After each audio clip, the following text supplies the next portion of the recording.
Duke basketball has released their 2024-2025 non-conference schedule, and there's a lot of great matchups in tow for Duke this season. And before we go through just a little bit on each game, I kind of want to set the tone for what this season means for Duke and also for Coach Jon Scheyer, who will be in his third year.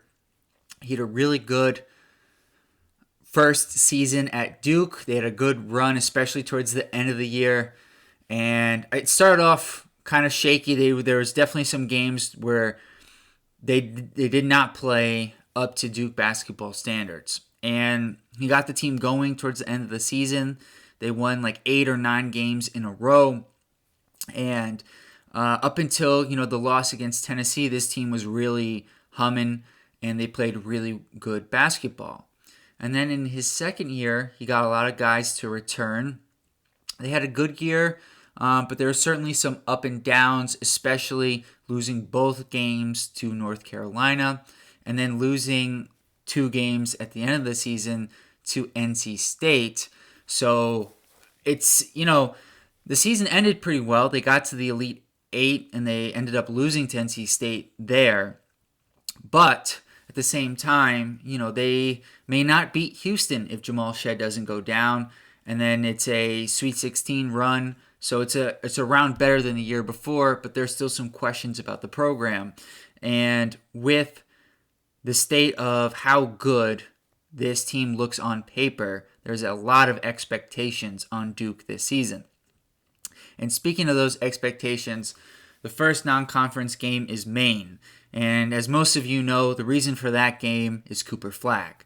And Cooper Flagg is the reason for these expectations being so high with how well he's played as a high school player, and then how well he played with Team USA on the select team, just the amount of hype that is surrounding Cooper Flagg right now.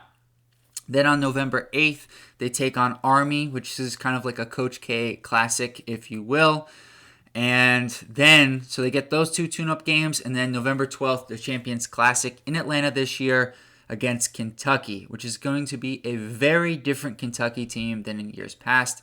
A lot of good, experienced college players, which will be a great test for not necessarily a young Duke team, but a team that is new to playing together, which will be similar with Kentucky, but they're just a more experienced overall group, whereas Duke has the 2 guys returning, Tyrese Proctor and Caleb Foster, the 6-man freshman class, and then 3 experienced veteran college players in Sion James, Mason Gillis, and Malik Brown. Then they get another sort of tune-up game, I would say, with Wofford, who's been a good program historically. I'm not as up to date on them this season. And then November 22nd, as far as I'm concerned, is a little bit of a revenge game with Arizona. They couldn't get the job done last season at home.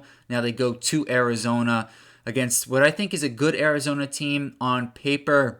Different than last year, but still a good team on paper. And then November 26th, they take on Kansas in Las Vegas. And I think this Kansas team is better than last year, despite losing Kevin McCullough. They're a deeper team. They've got better wings, bringing in guys like AJ Storr and Rylan Griffin.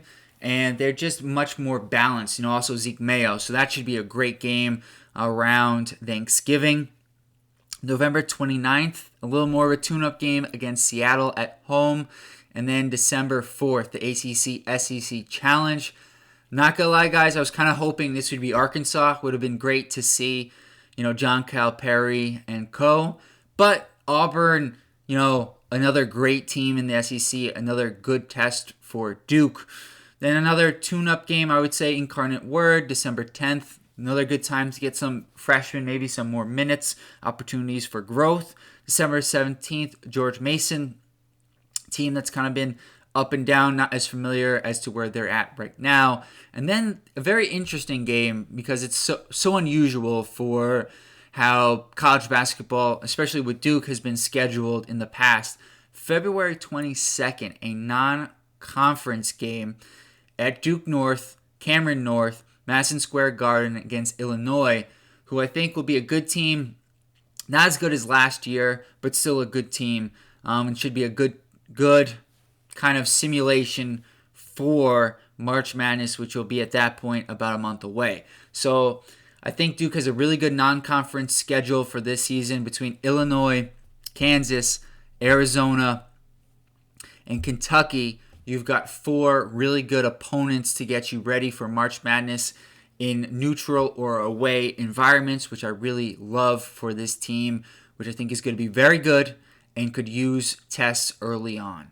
So let me know what you guys think about Duke's non-conference schedule, and I will be back with more Duke basketball videos as we get closer to the season.